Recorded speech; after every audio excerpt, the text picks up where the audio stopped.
Itu adalah namanya klien. Klien itu adalah organisasi atau perorangan yang mempunyai hak untuk mengatur atau hak kontrak untuk meminta audit. Jadi ada pihak yang meminta dilaksanakan audit. Siapakah mereka? Nah, di dalam nanti AMI berbasis SPMI ini, yang klien itu adalah pimpinan. Kalau STT kan ketua. Berarti ketua itu wajib membuat surat kepada unit penjaminan mutunya untuk melaksanakan AMI. Karena dia adalah klien. Jadi orang yang meminta, jadi unit atau lembaga penjaminan mutu Ibu Bapak itu belum boleh melaksanakan AMI jikalau klien, pimpinan itu belum membuat surat permintaan melaksanakan penjaminan mutu. Itu yang pertama, klien Ibu Bapak. Yang kedua, teraudit atau auditi. Kalau dalam istilahnya kita SPMI Bapak Ibu, si pelaksana standar. Si pelaksana standar. Siapakah dia? Boleh dalam bentuk orang, contoh ketua program studi, kepala perpustakaan. Pokoknya adalah unit kerja atau organisasi atau orang yang kita akan audit. Kalau AMI berbasis SPMI, mereka sebagai pelaksana dari SPMI-nya kita. Contoh, satu, kalau dia adalah standar dosen dan tenaga kependidikan misalkan, mari Ibu Bapak cek siapakah orang yang melaksanakannya di sana. Unit mana? Kalau di tempat kami Bapak Ibu adalah bagian SDM. Ya. Maka adalah ketika saya mau mengaudit standar dosen dan tenaga kependidikan, maka terauditnya saya adalah pihak yang bertanggung jawab melaksanakan standar itu. Yaitu siapa? Kepala SDM-nya kita. Jelas Ibu Bapak di situ ya? Ya, makanya bisa saja sebetulnya adalah seperti Ibu Castelia nih. Dia bisa saja sekaligus menjadi klien. Katakanlah contoh di tempat saya. Pemasaran itu langsung bertanggung jawab kepada rektor. Rektor langsung sebagai pelaksana dalam marketingnya. Maka sayalah auditi ketika kita mengevaluasi yang namanya dengan standar penerimaan mahasiswa baru. Contohnya demikian. Jadi bisa klien itu sekaligus menjadi teraudit ya. Ya, berikutnya Ibu Bapak sekalian. Ada yang namanya dengan auditor Ibu Bapak nanti ya. Ini adalah orang-orang yang kita berikan amanah atas kemampuan mereka setelah memiliki ajas legalitas formalnya untuk melakukan audit. Ibu Bapak sekalian. Area audit ini adalah bagian atau unit atau seksi atau laboratorium atau bisa juga perpustakaan yang menjadi objek auditnya kita. Siapakah mereka? Yang kita berikan tanggung jawab untuk melaksanakan audit mutu, untuk melaksanakan standarnya kita. Untuk melaksanakan standar. Itu namanya kan area audit. Ya, jadi bisa.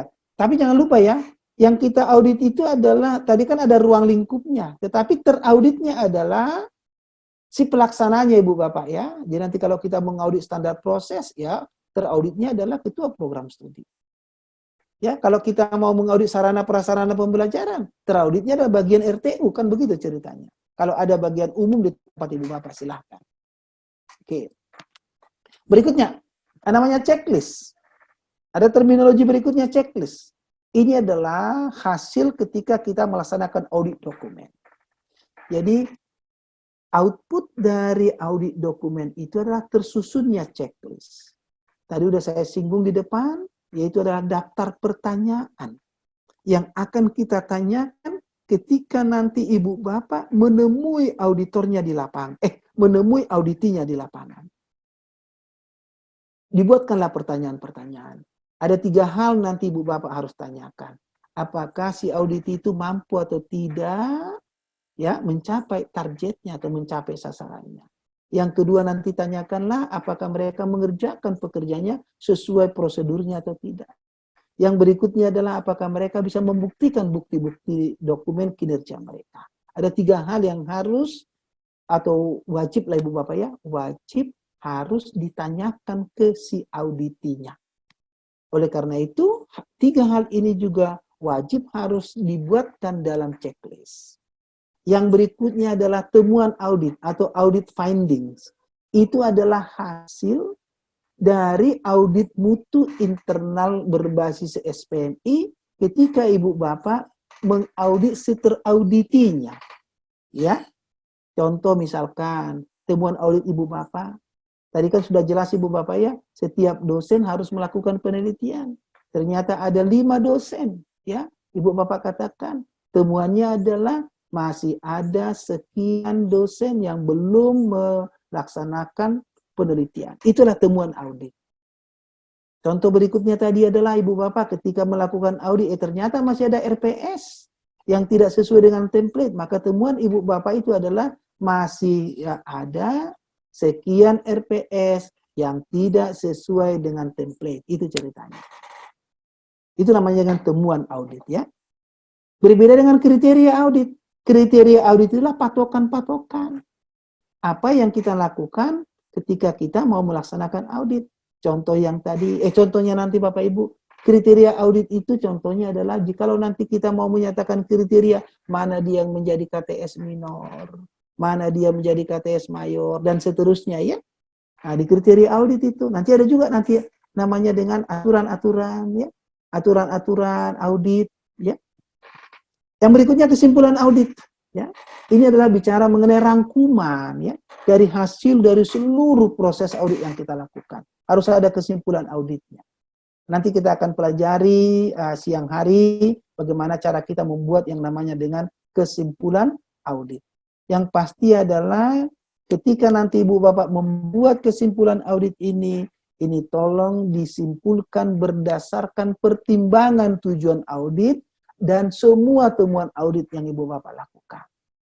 Lakukanlah penyusunan kesimpulan itu yang sifatnya adalah berdasarkan fakta ya, berdasarkan apa yang Ibu Bapak temukan ya. Jangan nanti tiba-tiba Ibu nyatakan program studi X ini gitu ya, bla bla bla bla, itu jangan boleh. Padahal faktanya tidak menyatakan demikian. Oke. Yang berikutnya lagi adalah tindakan koreksi. Tindakan koreksi. Tadi sudah saya sampaikan Ibu Bapak adalah setiap kita melaksanakan AMI, setiap ada temuan itu harus dilakukan namanya dengan pengendalian, ya, pengendalian. Jikalau Ibu Bapak pengendalian yang kita lakukan itu untuk menghilangkan penyebab dari ketidaksesuaian, itu maka kita namakan tindakan koreksi. Ya, penyebab. Contoh Ibu Bapak, contoh. Paling sederhana nih. Katakanlah tadi ya, RPS-nya tidak ada. Kenapa di RPS? Ternyata setelah kita cari, ya, kita coba kenali, ternyata dosen yang bersangkutan tidak tahu cara menyusun RPS. Maka kita tindakan koreksinya apa? Kalau demikian kita lakukan pelatihan cara menyusun RPS. Itu yang kita sebut namanya dengan tindakan koreksi. Yang kedua, yang namanya jikalau tindakan yang kita lakukan itu untuk menghilangkan kemungkinan penyebab dari ketidaksesuaian itu namanya dengan pencegahan. Contoh seperti yang tadi Bapak Ibu, kalau kita khawatir akan timbul namanya adalah kemungkinan nanti RPS-nya itu tidak dilaksanakan dengan baik, maka dari awal kita lakukan nih. Ya, kita lakukan satu proses pendampingan bagaimana caranya melaksanakan proses pembelajaran yang berbasiskan RPS. Ya. Contoh berikutnya adalah kalau kita sudah katakan nih di dalam karakteristik pembelajaran ya bahwa para karakteristik pembelajaran kita bersifat misalnya integratif supaya nanti dosen-dosen mampu mengajar secara pembelajaran yang sifatnya integratif, kita coba jelaskan kepada mereka. Kita lakukan pelatihan cara melaksanakan pembelajaran. Ini loh cara integratif, ini loh caranya holistik, ini loh caranya berpusat kepada mahasiswa. Itu harus diterangkan. Itu namanya dengan tindakan pencegahan kita. Ya makanya disebut namanya preventive action. Ya. Kemudian yang berikutnya adalah ada terminologi berikutnya verifikasi. Nah, ini Ibu Bapak selalu saya sampaikan ya. Dalam konteks nanti melaksanakan AMI, ya, AMI berbasis SPMI ini, ya, ini ada beberapa arasnya. Ibu Bapak mulailah dari bertanya. Setelah itu Ibu Bapak teruskan lebih dalam lagi, Ibu Bapak mengkonfirmasi. Setelah itu Ibu Bapak teruskan lagi lebih dalam lagi adalah Ibu harus memverifikasi. Akhirnya Ibu Bapak berdalami lagi dengan memvalidasi. Sehingga Ibu Bapak, tindakan Ibu Bapak memastikan apakah semua yang dikerjakan itu sudah sesuai atau tidak, sudah cocok atau tidak, itu harus berdasarkan ketetapan bukti objektifnya. Contoh misalkan Ibu Bapak jangan hanya percaya misalkan RPS ketika apakah semua dosen telah menyusun RPS? Sudah, langsung selesai. Itu proses bertanya. Ibu Bapak boleh mengkonfirmasi. Ya, Ibu Bapak tanyakan sudah berapa banyak ada berapa RPS yang tersedia. Berarti kan baru konfirmasi nih Ibu Bapak ya, konfirmasi nih. Berarti kalau dikatakan 60, Ibu Bapak jangan hanya berarti 60 RPS. Ibu tanyakan, ada berapa mata kuliah yang ditawarkan di program studi ini? Tentunya kalau ditawarkan 60, maka RPS-nya 60. Tapi kalau ditawarkan 62, yang tersedia 60, berarti kan tidak sesuai. Itu baru proses konfirmasi. Ibu Bapak jangan hanya berhenti di 60, ada kualitasnya minimal dari sisi yang namanya template-nya sudah memenuhi tidak template minimal itu. Kan ada 12 hal minimal di RPS. Itu namanya sudah verifikasi. Nah, kita harus sampai di sana Ibu Bapak, verifikasi ya. Nah, syukur-syukur nanti Ibu Bapak sampai pada tahap berikutnya dengan validasi. Jadi ada prosesnya adalah bertanya, konfirmasi, verifikasi, dan validasi. Kalau dalam proses akreditasi Bapak Ibu, validasi itu nilainya 4. Kalau Ibu Bapak diverifikasi, kemungkinan dapat 3.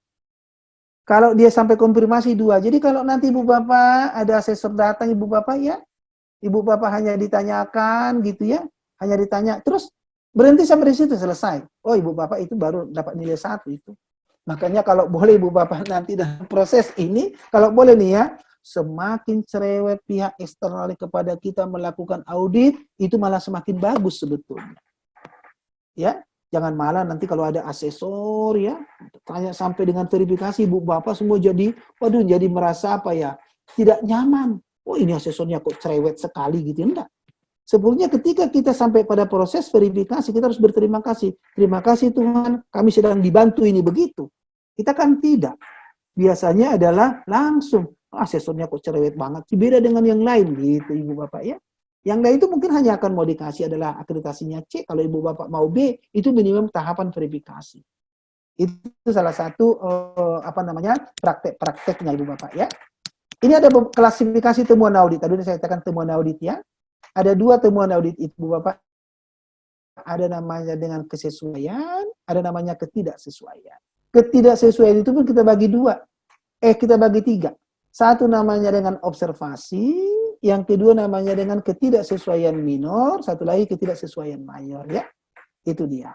Makanya nanti tadi kalau Ibu Bapak masih ingat ketika nanti kita mempertanggungjawabkan ini dalam kriteria, di dalam evaluasi capaian itu kan ada di situ ketidakberhasilan dan keberhasilan. Keberhasilan itu namanya dengan KS, ketidakberhasilan itu namanya dengan KTS ya. Bisa kategori OB, bisa kategori KTS. Saya buat dulu definisi singkatnya. Sebentar maaf Ibu Bapak ya. Kita mulai yang pertama. Observasi itu adalah kalau temuan audit kita itu sifatnya sama sekali atau sangat kecil sangat kecil sekali pengaruhnya terhadap mutu kita, terhadap implementasi SPMI-nya kita. Kemudian juga ketidaksesuaian itu bisa segera kita perbaiki. Itu namanya dengan observasi. Yang kedua adalah ketidaksesuaian minor ya, ketidaksesuaian kecil, orang bilang juga begitu ya. KTSK biasanya, ketidaksesuaian kecil. Ini adalah kalau ketidaksesuaian itu dampaknya terhadap mutu itu terbatas ya, terbatas. Dia memang mempengaruhi mutu tapi terbatas. Tapi jikalau dampaknya ketidaksesuaian itu dampaknya sudah luas, mempengaruhi keseluruhan sistem mutu kita, itu kita katakan namanya kan KTS mayor. KTS mayor Ibu Bapak, KTS besar. Saya kasih contoh supaya mudah Ibu Bapak ya. Tadi ingat Ibu Bapak, observasi adalah dampaknya bisa diabaikan, bisa segera diselesaikan. KTS minor itu dampaknya sudah ada tapi masih terbatas dan butuh waktu untuk menyelesaikannya. KTS mayor itu Ibu Bapak dampaknya luas ya terhadap mutu kita dan butuh waktu yang lebih panjang lagi untuk menyelesaikannya. Saya kasih contoh demikian Ibu Bapak ya. Saya kasih contoh demikian bahwa misalkan saya mulai dari RPS Bapak Ibu. Ibu masih ingat ya RPS ya? Ada 3 bagian ya. Ada identitas RPS, ada kedalaman RPS, ada keluasan RPS bagian bawah. Saya coba bagi demikian supaya lebih mudah kita mengingat. Di identitas itu tentunya Ibu Bapak ada nama mata kuliah, ada kode mata kuliah, ada SKS-nya, ada dosennya, dan seterusnya. Itu identitas ya. Kedalaman itu saya selalu bilang, itu istilah saya supaya mudah saja. Di bagian yang tengah itu bicara namanya dengan CP, prodi yang dibebankan kepada mata kuliah. Ya kan? Itu namanya apa? Ada namanya, masih ingat Bapak ya? Ada namanya apa? Aspek penguasaan sikap ya, APS, APP, aspek penguasaan pengetahuan, APK, aspek penguasaan keterampilan umum, sama APKK, aspek penguasaan keterampilan khusus. Itu kan semua ada di situ Bapak Ibu ya. Itu kemudian di bawahnya ada namanya dengan bahan kajian. Oke. Itu bagian ke bawah Ibu Bapak, itu ada Ibu Bapak, bagian bawah kan ada itu nama, nomor, minggu pertemuan, kan ada sub CPMK dan seterusnya Ibu Bapak ya. Itu saya lebih mudah bagi saya keluasan, istilah saya sendiri. Sekarang mari kita cek Ibu Bapak demikian. Katakanlah Ibu Bapak melakukan audit. Melakukan audit ya. Ketika Ibu Bapak melakukan audit, ternyata nih, nama mata kuliahnya ada, nama mata kuliah ada ya, tetapi kodenya nggak ada. Nggak ada kode mata kuliahnya. Menurut Ibu Bapak, yang lainnya lengkap nih, yang lainnya lengkap. Menurut Ibu Bapak nih, jikalau Hisar Sirait atau Pak Arman Barus nih mengampu mata kuliah menggunakan RPS ini, itu berpengaruh nggak terhadap mutu? Sehingga kita katakan nih, oh Pak Arman itu mutu pembelajaran itu rendah atau tidak sesuai gitu ya. Tentunya jawaban kita tidak Ibu Bapak ya. Maka mutu pelajaran yang dilaksanakan oleh Pak Arman di ruang kuliah itu menjadi terpengaruh tidak. Itu namanya dengan dampaknya boleh diabaikan terhadap mutu. Tetapi temuan enggak? Temuan. Karena apa? Tidak sesuai template. Karena template menyatakan wajib harus ada yang namanya kode mata kuliah. Bisa segera diselesaikan? Enggak bisa. Tinggal tanya nih Kaprodinya, Pak, Ibu, mata kuliah ini, kode mata kuliahnya Pak, tinggal dilihat buku kurikulum. Oh, kodenya katakanlah adalah sekian gitu kan. Udah, langsung diganti, langsung diperbaiki. Itu namanya observasi. Bisa Ibu Bapak ya, sederhana ya. Yang kedua, misalkan adalah tadi Ibu Amelia melakukan AMI berbasis SPMI ya, berbasis SPMI. Lihat RPS-nya. Ternyata di bagian tengah itu Ibu Bapak, APS-nya ada, APP-nya kosong. Langsung APS ada, langsung duanya APKU, APKK. Nggak ada APP. Nggak ada aspek penguasaan pengetahuan. Coba Ibu Bapak, kalau Pak Arman Barus mengajar dengan RPS seperti itu, berpengaruh nggak terhadap mutu? Tentu jawabannya iya Ibu Bapak ya. Karena Pak, kita tidak tahu sekarang ini mengevaluasi apakah bahan kajian, apakah materi pembelajaran yang disampaikan oleh Pak Arman Barus itu sesuai atau tidak dengan pengetahuan apa yang harus dimiliki oleh si peserta didiknya. Pengetahuan apa yang harus disampaikan oleh Pak Arman Barus kepada mahasiswanya. Jelas itu. Sikapnya ada, keterampilannya ada, tapi kita nggak tahu pengetahuannya. Jangan-jangan Pak Arman Barus di kelas hanya belajar, hanya menjelaskan tentang sikap boa, gitu kan Ibu Bapak tuh. Pengetahuannya malah tidak ada. Padahal tidak boleh kan? Oleh karena itu dampaknya ada terbatas. Maka bisa nggak segera dilakukan? Tergantung kesiapan daripada Pak Arman Baru selaku dosen. Kalau dia sudah tahu ada aspek penguasaan, hanya lupa dia untuk memasukkannya, kan tapi butuh waktu. Kita harus panggil Pak Arman Barus. Kalau yang tadi kan tidak, hanya mengganti kode mata kuliah, kita bisa langsung lakukan. Hanya diingatkan nanti dosennya, oh Bapak lupa loh. Tapi kalau ini kan tidak, Pak Arman Barus kalau kita panggil.